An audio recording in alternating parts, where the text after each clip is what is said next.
Back नाज़रीन।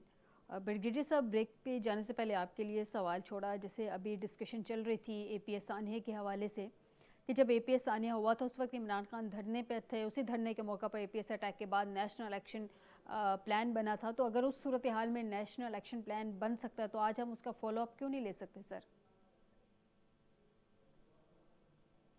Brigadier साहब। जी, मेरे से सवाल है जी कर्नल जी साहब सर, से। सर आपसे सवाल है, उसके बाद मैं देखिए जी, कर्नल साहब से इसी सवाल का जवाब देती हूँ।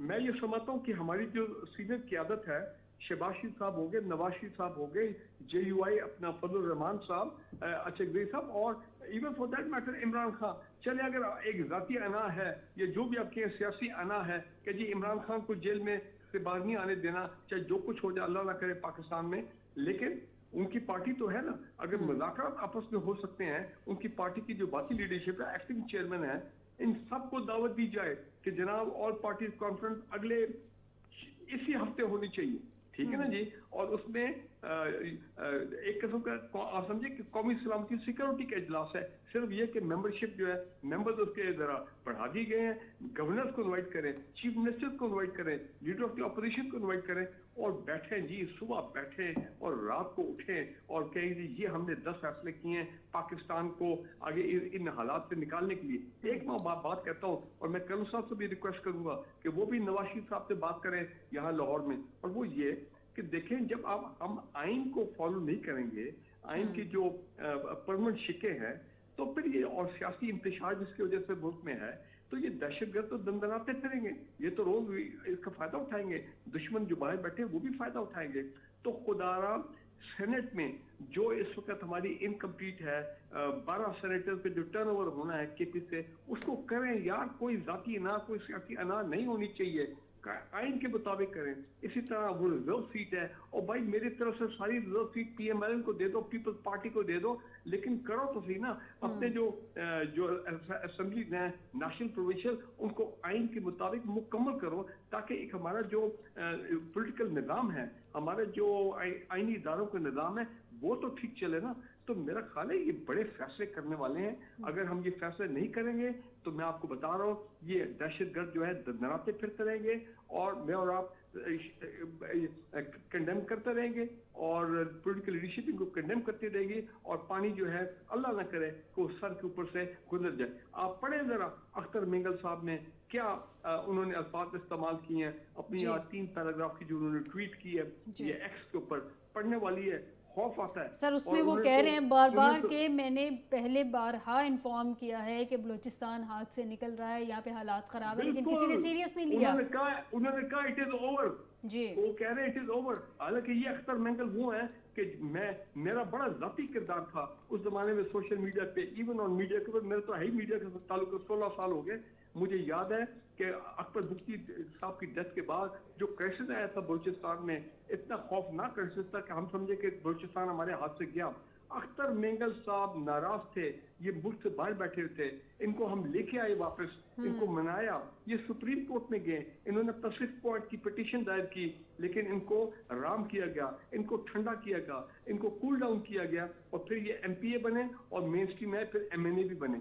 देखे ना। तो मैं ये कहता हूँ कि भाई हमें तो रीच आउट करना चाहिए। वो जो नाराज बलोच हरबियार मरीज साहब बाहर बैठे हैं, मेरे ख्याल बीएलए के हेड वही हैं, फिर रामदास बुख्ती हैं, वो भी बाहर बैठे हैं, और भी लोग बैठे हैं। और भाई बलूचिस्तान की जो आवाम है, जो गरीब लोग हैं, कभी खवातीन बलूचिस्तान की तारीख में बाहर निकली, सवाल ही पैदा नहीं होता। मेरा ताल्लुक, मेरे आबाओ इजाद का ताल्लुक कलाक से है। बलोच खातून का बाहर निकलना तो अनप्रेसिडेंटेड, अनइमेजिनेबल, लेकिन वो निकल रही हैं, हजारों लाखों की तादाद में निकल रही हैं। और भाई इनको कोई एंगेज करे, इनको कुछ समझाए, इनको कुछ प्यार से समझाए, इनके साथ बैठे, इनके कहीं अच्छा आपके क्या ग्रीवेंसेस हैं, आपको जो कुछ पॉलिटिकल गवर्नमेंट कर सकती है, ये प्रोविंशियल गवर्नमेंट कर सकती है, वो करे। अगर कोई चीजें फेडरल गवर्नमेंट के हाथ में, फेडरल गवर्नमेंट करे, ताकि कुछ तो उनको कूल डाउन किया जाए, इनको पुरसकून किया जाए। लेकिन सिर्फ मार से तो काम नहीं चलने लगा।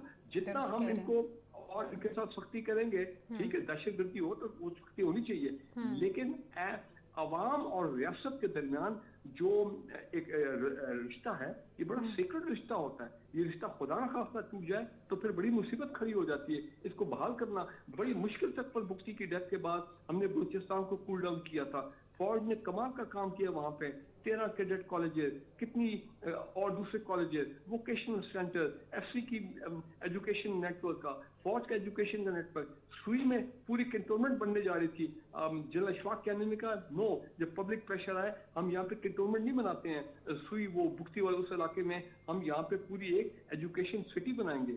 खुदा की कसम कैसा टर्नअराउंड हुआ। हजारों बलोच नौजवान फौज में हैं, उनके और नौजवान अफसर हैं फौज में, army, navy, air force, main stream में इनको लेके आए। तो अब ये नहीं होना चाहिए कि हम गफलत से या हमारी कुछ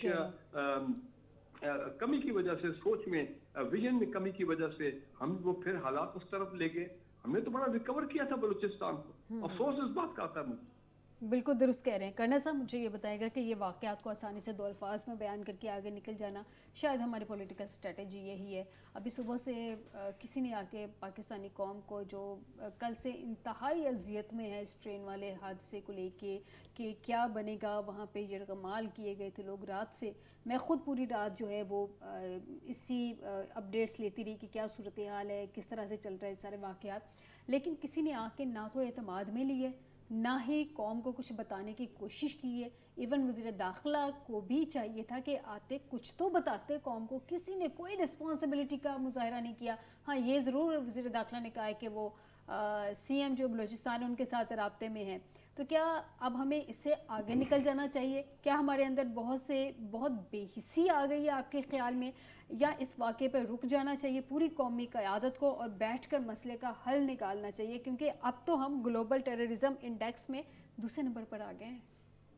जी, मैं अर्ज़ करता हूँ फ़ायज़ा, हमें हर कीमत पे फौरी तौर के ऊपर आल पार्टीज़ कॉन्फ्रेंस बुलानी चाहिए और किसी को कोई आदमी बाहर नहीं छोड़ना चाहिए। दुरुस्त कह रहे हैं। मुझे याद है मैं मियां नवाज शरीफ की टीम का हिस्सा था जब ये पेशावर वाला वाक़या हुआ, तो हमने ऐसे बंदों को भी बुलाया कि जो हमें बाहर खड़े होकर कंटेनर पे भी बाकी जगह पे भी गालियां दिया करते थे।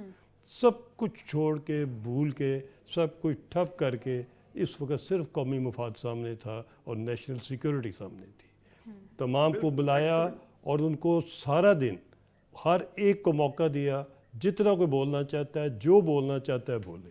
उसके बाद उसको सेटिस्फाई किया, एक एक को सेटिस्फाई किया, एक एक से ख़ुद बैठ के मामला तय किए और उसका रिज़ल्ट ये था कि नेशनल प्लान रात तक ख़त्म हुआ, नेशनल प्लान बन गया, यूनानिमस बना, मुतफ़िक़ा बना, एक राय भी उसके ख़िलाफ़ नहीं थी। और फिर नेशनल प्लान को इम्प्लीमेंट भी हमने ट्रू स्पिरिट में किया, हर एक ने किया, हर एक ने साथ मदद की और मुल्क उस दहशतगर्दी से निकला।